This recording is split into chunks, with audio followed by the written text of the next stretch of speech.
Hey everybody, Matt here, and today I want to make a comparison video between the Astro A50 X Lightspeed versus the Logitech Pro X2 Lightspeed.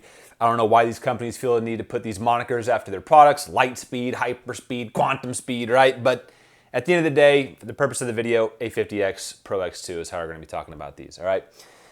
Most of the time when I make a comparison video, I'm able to quickly tell you, the viewer, which one of these products I think you should buy for one reason or another, all right? And usually I'm happy to make that recommendation, but this one's gonna be a little bit different because honestly, I don't know if I could recommend either of these to people like my friends without feeling a little bit guilty, because in my mind, each of these has its own kind of fatal flaw that makes it hard for me to happily recommend.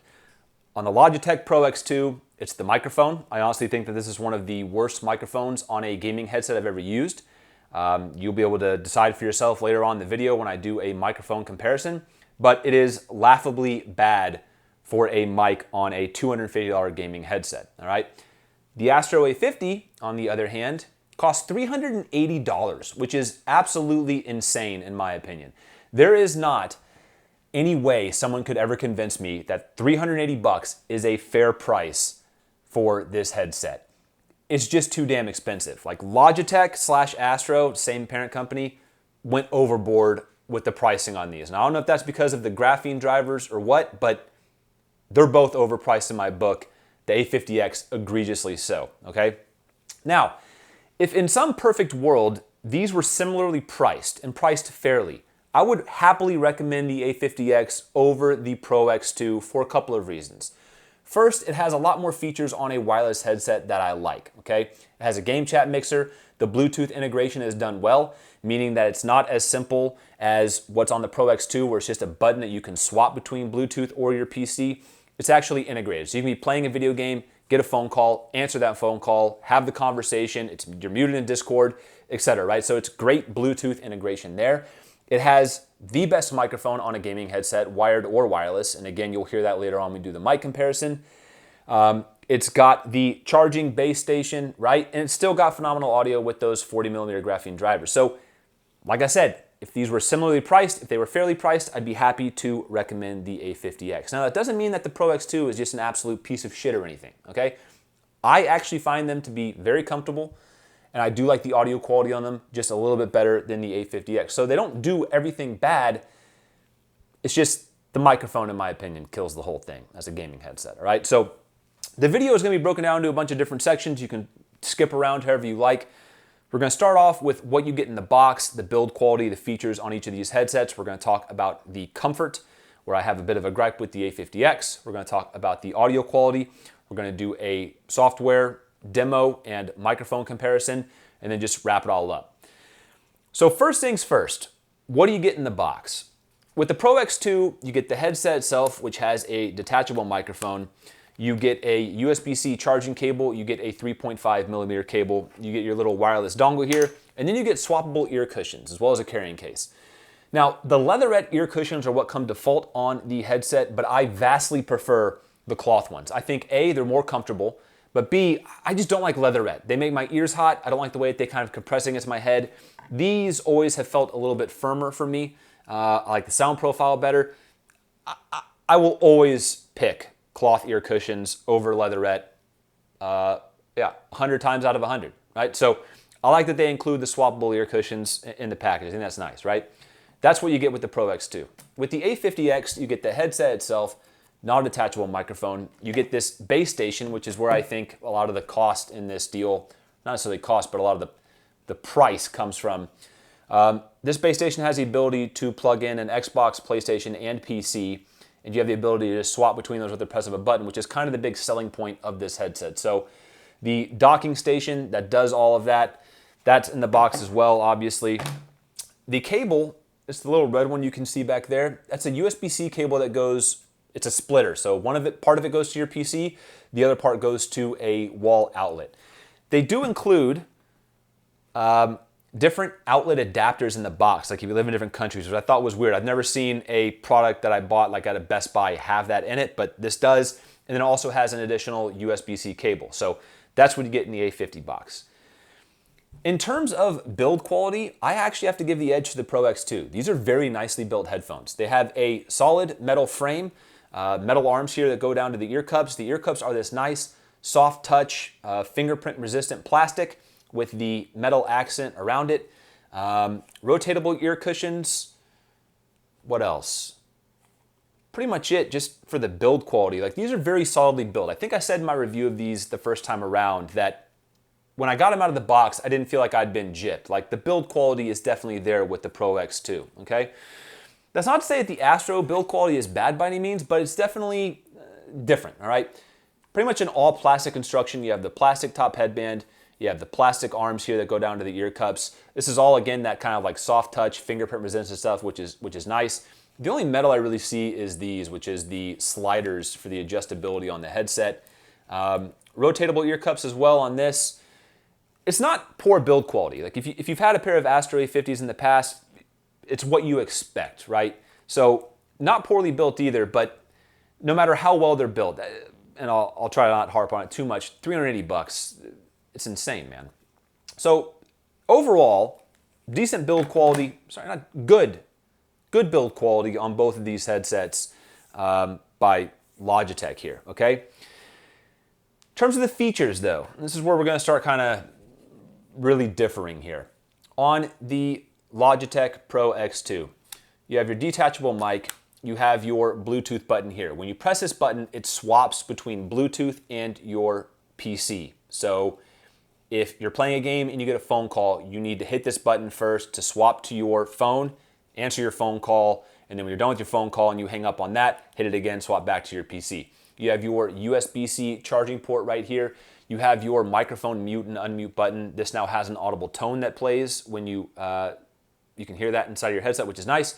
You've got your volume dial here, and then you have a physical power button, which is pretty nice to have. On the right ear cup, you've got your 3.5 millimeter jack if you decide to plug something in that way. But that's pretty much it for the kind of features and on board there with the Pro X2. With the A50X, you definitely get a lot more goodies, all right? So flip to mute and non-detachable microphone right here on the left ear cup. On the right is where you've got all the bells and whistles. So up here is your physical power button as well, all right? Underneath that is the button that allows you to swap between your consoles. Xbox, PlayStation, PC, you can swap between them with the press of a button. And below that is your Bluetooth kind of multimedia button. What that allows you to do is if you hit that, if you're playing a game and a phone call is coming in, you can press it, it'll answer your phone call, all right? You can have that conversation, hang up. If you're listening to music, you can press it once to play pause, press it twice to skip ahead, 3 times go back, right? So it's a little multimedia button, which is pretty nice there. Beneath that, you have your overall volume slider. And then the ear cup itself has this game chat mixer that you can actually press the kind of buttons on. I wonder, you should be able to hear that through the mic there. It has an audible tone when you hit that halfway point and when you hit the highs on either end in terms of all game or all chat, right? So definitely nice. Like, this thing is feature packed, no doubt about it. So that's what you're getting in the box with each of these headsets when you buy them. Let's move on to comfort. I prefer the comfort of the kind of traditional style on the Pro X2, right? A nice cushioned top headband, large full ear cups. This just feels nice. All right, like there's no way around it. My ears fully fit inside of this headset. The top band distributes the weight perfectly. Like, it's what I expect. It's what almost every headset that I like. It's the same, follows the same principles, right? So I like that a lot. And more importantly, it's very adjustable, right? I'm gonna take a picture of these side by side so you can see, but you definitely have a lot more wiggle room with the Pro X2 than you do with the A50X. Now, I have a gripe with the A50X in the comfort department. I do not think that this amount of top padding is anywhere near enough for a headset that weighs as much as this one does. Like I mentioned before, this does have more of a plastic construction, but due to all the bells and whistles, these things weigh almost the same amount, right? Metal frame, pretty much all plastic construction, but still a lot of weight. And so to just have this as your kind of main support, in my mind, it doesn't cut it. I experience discomfort along the top of my head after I wear these for extended periods of time, which bugs me, all right? Now, in the adjustability department, these fit, but barely, all right? I don't think that this is an acceptable amount of adjustment. And I don't think it would kill Astro or Logitech to add just a little bit extra there. Like if you're someone that has a gargantuan head, I don't know how well the Astro A50 X is going to fit you, all right? Like I said, I'll put a picture of these side by side so you can see what I'm talking about. The second piece I want to mention is just the ear cups in general, all right? On the Pro X2, they're just a lot bigger. I know side by side, you're like, well, those are the same size. But if you actually look, this cushioning is a little bit thinner, and my ear just fits perfectly in there. Like the top isn't getting pushed down, the bottom isn't getting pulled up. It just fits perfectly. Whereas with the A50X, a lot thicker, yes, but dude, it feels weird to get your ear in there if you're a bigger person. Like generally speaking, I feel like Astro designed these for smaller or younger people, which is just confusing to me because who's gonna be footing that $308 bill? I would assume like grown adults, right? So I would figure they should probably size these things up a little bit to fit our heads, but that's just my opinion. So in the comfort department, I think the Pro X2 wins hands down, all right? Moving on to audio. I have to say the audio quality on both of these is great. I don't think someone could honestly put one of these on and use them and say, oh, these sound like shit. No, I think you're gonna be pretty impressed with both of them, especially if you've never used graphene drivers before. I thought it was a buzzword, complete BS, but when I tried out the Pro X2s for the very first time, I was blown away. I heard sounds in games that I've been playing for years that I had never heard before. In every single game I played, from Destiny to Warzone to Ghost of Tsushima, like everything just sounded better, all right? Like more detailed.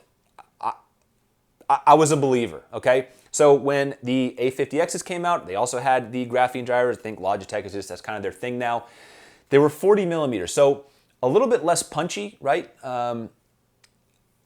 It's noticeable, but it's still great. And more importantly, in the G-Hub software, even though I don't like the fact that you have to create a profile to download different user-created equalizer presets, there is a ton that you can mess around with in that software to find a preset that is great for you. You want something that's super boomy and bassy and explosions are fucking crazy, you can get one. If you want something that's kind of more audiophile tuned, you can get one of those.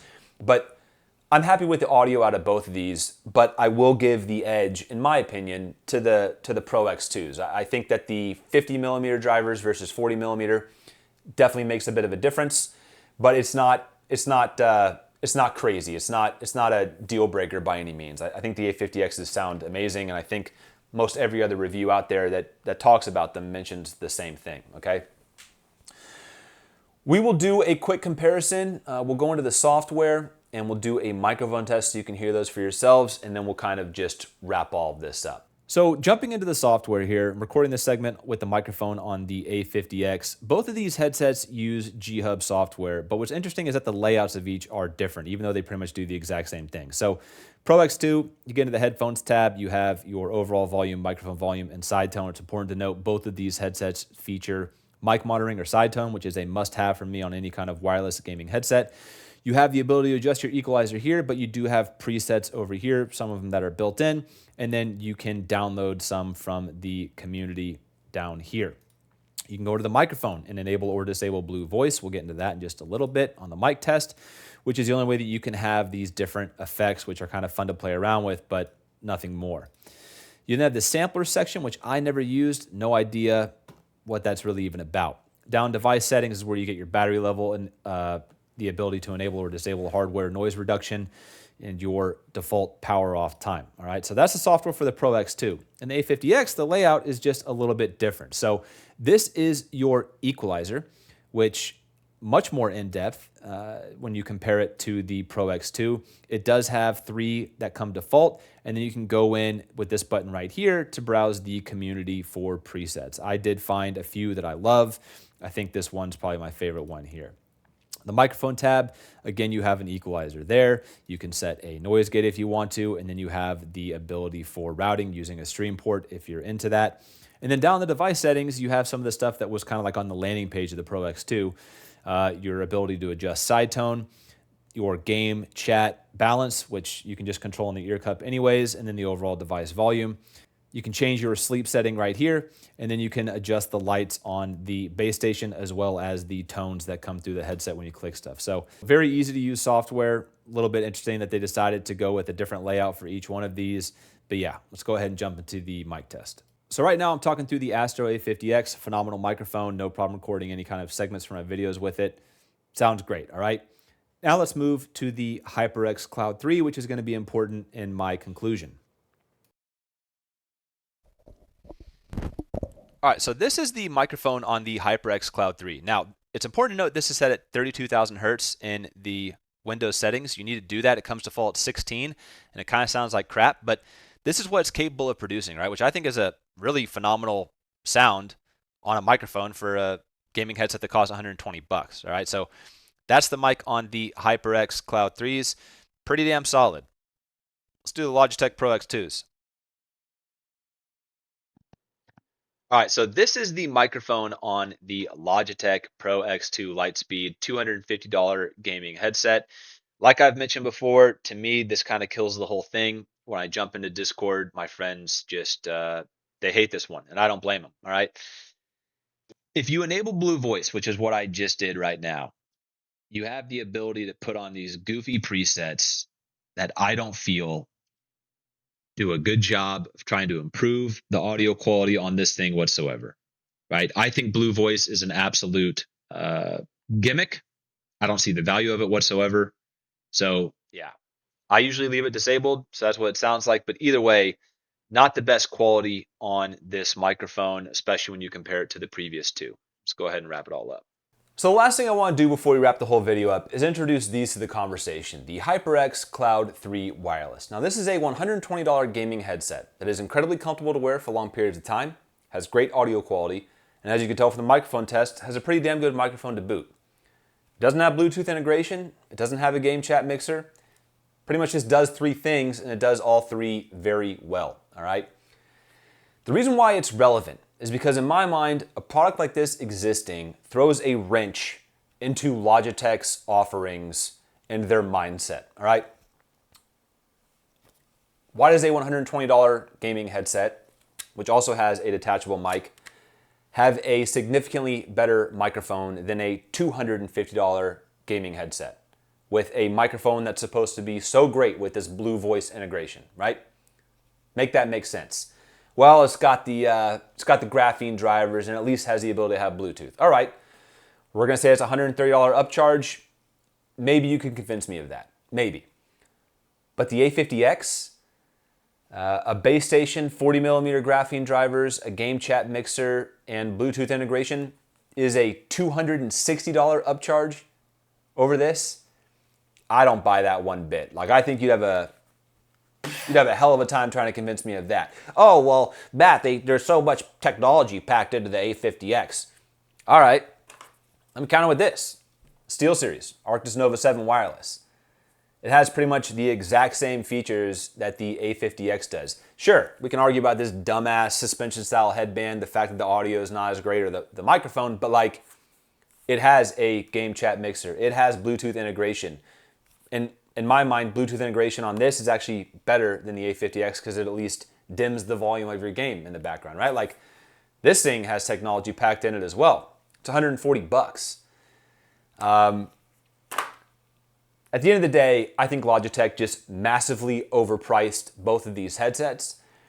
I think that they should cost about $100 less than they currently do. Like I said at the beginning of the video, the fatal flaws of each of these make them very difficult for me to recommend. The microphone, as you could tell in the mic test, it just kills the Pro X2 for me, all right?